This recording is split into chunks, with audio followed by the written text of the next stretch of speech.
Praise God. No, may live pa ako. Mag-share muna ako sa jeep. Share muna tayo sa jeep ng gospel. Amen. Praise the Lord. Praise the Lord. Yan, may pasahero. Salamat. Maraming pasahero. Makapangalan ako.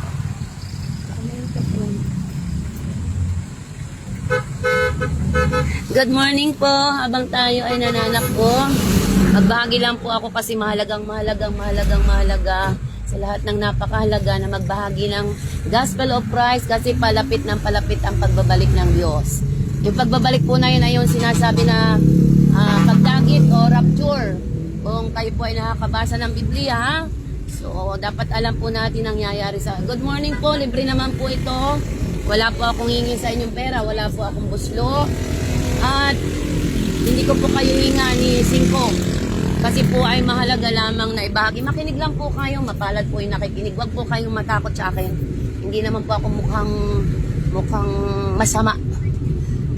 Makinig lang po kayo. So bilang mananampalataya, trabaho po namin ay magbahagi ng Gospel of Christ. Ano po ba yung sinasabing Gospel of Christ? Sa palengke kami nangangaral, sa jeep, sa bus, sa aeroplano, sa train, sa mga bulubundukin, sa mga Islam area, sa mayayaman na area, para po lahat ng tao ay makarinig. At kapag nakarinig na, at natupad na po yung Mateo 24:14, na lahat ng mga tao, nation, ay makarinig ng Gospel of Christ, ayan na po yung pagbabalik na sinasabi sa rapture.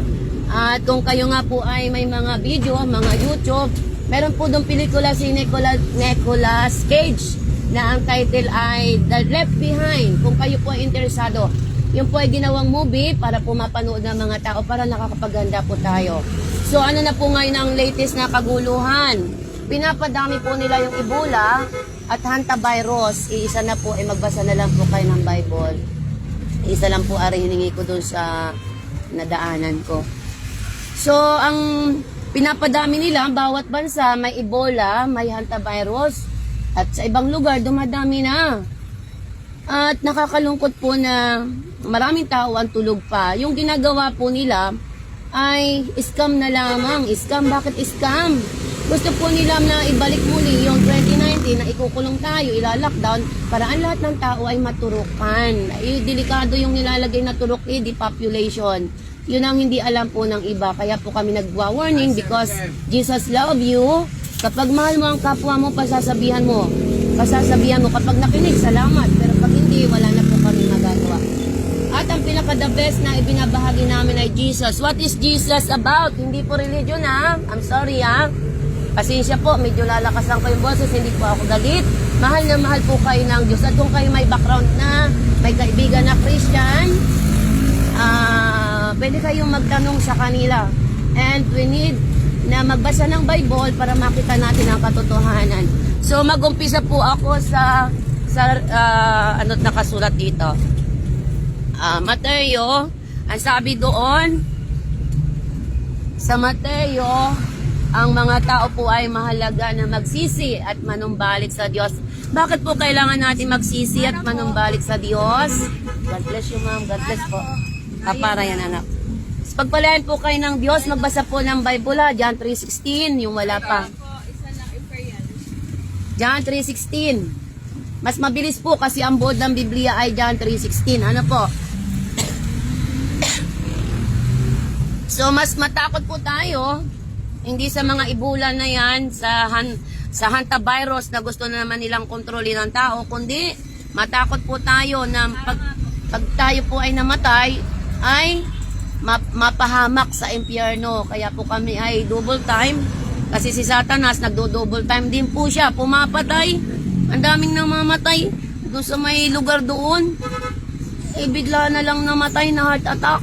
Nakakalungkot, pero yun ang katotohanan. Bata, matanda, wala nakakalam kung kailan tayo kukunin ng Diyos. Kaya po napakahalaga na tayo sa Diyos magtiwala. So John 3:16, ang buod ng Biblia.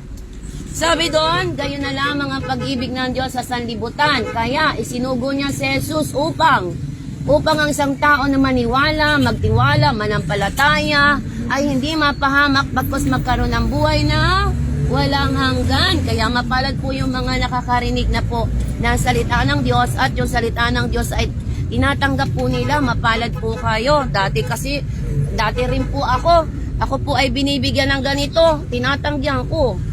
At pag minsan ay inaisnab ko pa. Pero nung ako po ay naborn again Christian, pinarealize ng Diyos na kaligtasan pala ay napakalagas po man. Mahalaga, mahal po kayo ni Lord ha. Kung hindi po kayo mahal, ay hindi ko na po kailangan pang magbahagi kung kayo po ligtas na ano po. Kuya, pasuyo nga po. So, ang dahilan kung bakit namatay si Jesus sa cross, sa dahilan ng ikaw po ang reason. Ang reason ay ikaw at ako. Why? Mahal na mahal ka po ng Diyos at ayaw ng Diyos na ikaw at ako ay mapahamak. Ano po yung kapahamakan na sinasabi ng Panginoon kung bakit siya namatay sa cross? Yung pong dalawa lang pong pamimilian, langit at impyerno. So, nakakatakot pong pakinggan yung impyerno kasi yung po ay para sa diablo. Ano po?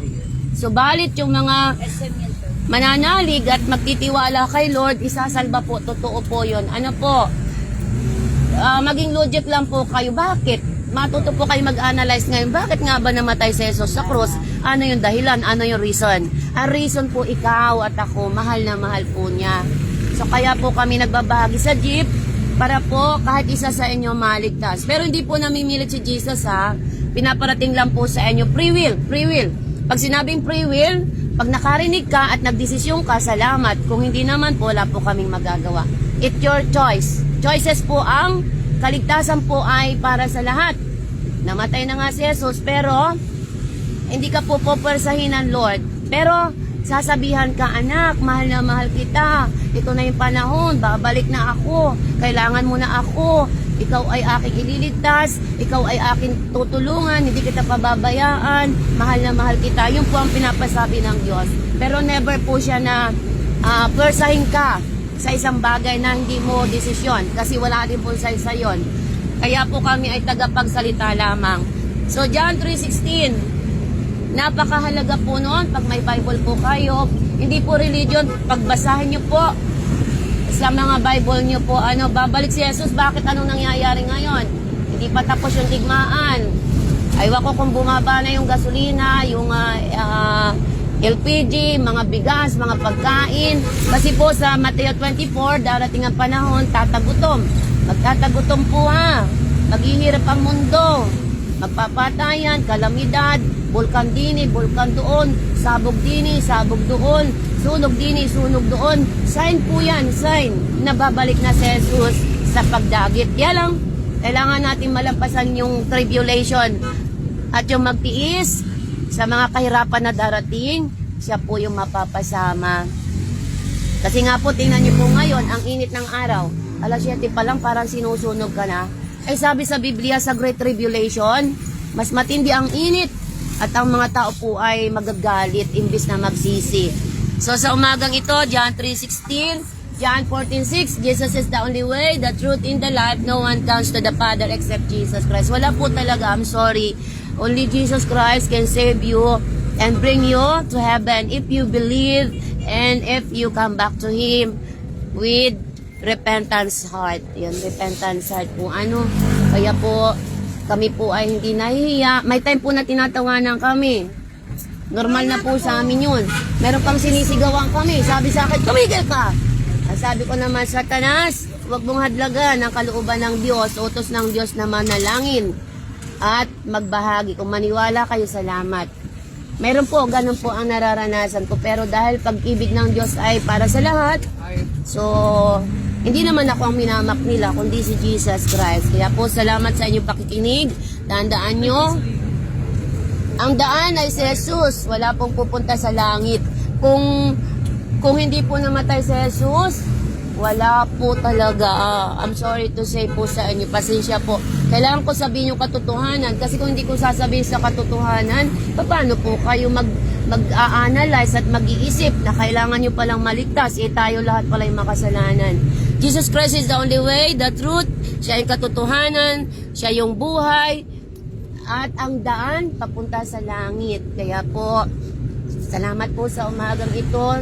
Tandaan nyo po, palapit ng palapit, nakapasok na po tayo sa one world government. Kung kayo po ay nagbabasa ng current event, tapos one world currency.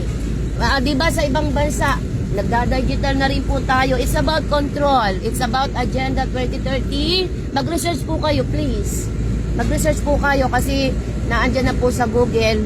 At sa Biblia, pag hindi ka natataka ng tatak ng 666, hindi ka makakabili, hindi ka makakakain, magugutom ka pagdating ng panahon. Kaya po kung kayo may mga bukidin, magtanim po kayo. Kasi po, magugutom sa city, magkakaubusan po.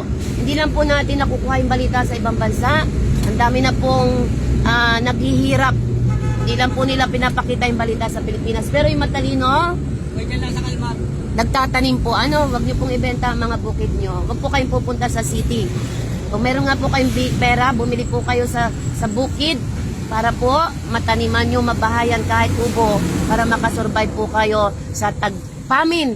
Nakasulat na po sa Biblia ang famine. Tagutom, spiritually, physically, emotionally, magtatagutom po. Kasi po pag nagtagutom, yung syudad po kasi walang pagkain, wala po.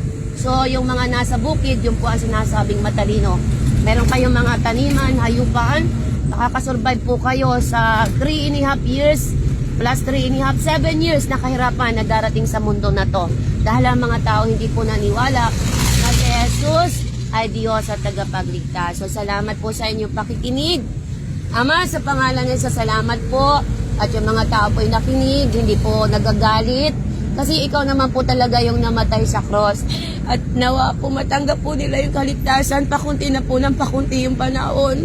Ma-realize po nila na mahal po sila ng Diyos. Hindi po biro yung kapahamakan na padating. Dahil si Satanas po binubulag ang mga tao. Lord, nawa po ang mga pasahero na to makatanggap ng kaligtasan. Dahil lulukso po sila sa tuwa. Kapag dating ng panahon, isa sila sa langit mapupunta. Ikaw po ang nagliligtas. Ako lang po ay tagabahagi. Kaya Lord, maraming salamat po sa kanilang buhay. Habang araw pa nawa po, ma-realize nila kung gaano kabuti ang ginawa mo sa cross. Pagpalain mo na po sila, Panginoon. Ano man na nangyayari sa mundong ito, tulungan mo po na yung mananampalataya sa iyo, ililigtas mo dahil ikaw na nga ako. Palain mo na po ang bawat isa, may problema, may pagsubok. Dadaan pa po kami ng kahirapan para mapasama po kami sa pangako mo na buhay na walang hanggan. Subalit ang magtitiis hanggang wakas ang siya makakasumpong ng kaligtasan. Lord, magtimo po sa mga pasahirong ito yung pag-ibig mo na mahal na mahal mo po sila. Palain mo po yung driver at ang bawat isa, Panginoon. Ikaw po ang Diyos na tagapagligtas. At nawa po, dumating yung panahon na habang hindi pa dumarating yung matinding kahirapan na great tribulation, matanggap ka na po nila. Ama, maraming salamat po sa umagang ito. Kami po'y lumalapit at nagpapakumbaba. Patawad po, Panginoon, sa pagsalangsang po namin. Nawa po, Lord, yung mercy and grace mo para sa amin ay maranasan pa namin. Maraming salamat po sa umagang ito, Lord. Pagpalain mo po ang mga puso ng mga tao. Ito, kilala mo sila. Hindi po pera at katanyagan ang magliligtas sa amin, kundi pananampalataya na may kasamang pagkikinang tawad. Salamat po, Lord. Napakabuti mo kapag ma-realize nila kung gaano ginawa mo sakripisyo sa cross, Panginoon. Salamat po. Pagpalain mo na po sila, Lord. At anuman po ang dumating na matinding kahirapan sa mundong ito, isalba mo po kami. Dahil darating po ang panahon, maraming tao na ang hindi maniniwala sa iyo. Pero Lord, habang may pagkakataon pa, binabahagi na po namin sila. Maraming salamat, Lord. And nawa po sila, pag-uwi ng bahay, mag-research, hanapin yung John 3:16 at yung Roma 3:23 para matanggap po nila ang kaligtasan. Maraming salamat po, Ama. Pagpalain mo na po ang bawat isa. Ito po ang dalangin namin, may papasalamat. Jesus name we pray. Amen. Salamat po sa inyong pakikinig. Magandang umaga po. Thank you po.